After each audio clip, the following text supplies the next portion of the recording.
కాదు. మిషనరీ పని అన్నది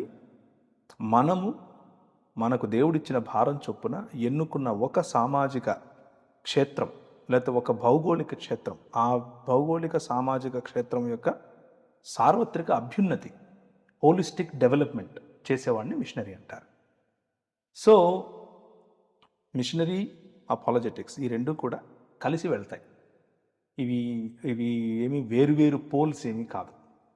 మిషనరీగా బ్రతికిన వాడు అపాలజెటిక్స్ ఉపయోగపడుతుంది.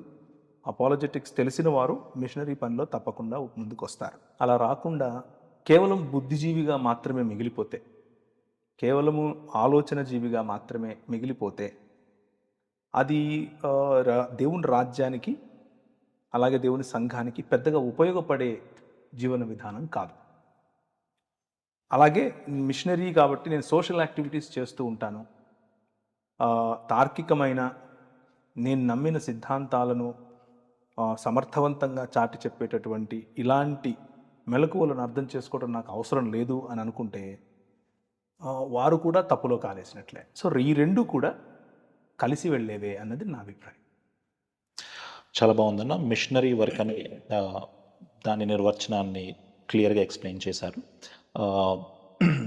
అసలు ఈ సాక్షి అపాలజెటిక్స్ అనేది ఎలా పుట్టింది, ఇది ఎవరి ఆలోచన, ఎంతమంది కలిసి దీన్ని స్టార్ట్ చేశారు?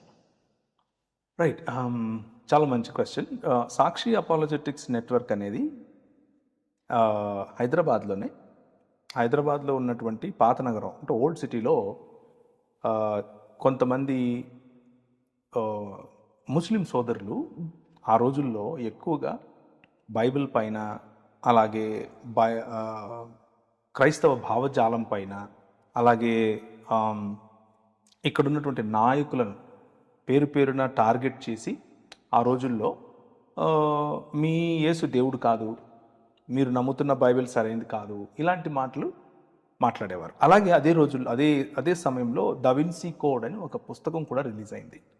సో ఇలా చాలా ఎక్కువగా క్రైస్తవ భావజాలం పైన దాడి జరుగుతూ ఉండడం చూసి హైదరాబాద్లోనే ఉంటున్నటువంటి జెరీ థామస్ గారు, జార్జ్ గారు, ఇలా కొంతమంది, ఇంతమంది అన్న సంఖ్య నేను చెప్పలేను కానీ కొంతమంది కలిసి వచ్చి ప్రార్థన చేసుకుని మనము దీన్ని అంటే ఈ మిషన్, ఈ ఆలోచనను మనం ముందుకు తీసుకెళ్లాలంటే కలిసి పనిచేయాలి అని నిర్ణయించుకున్నారు.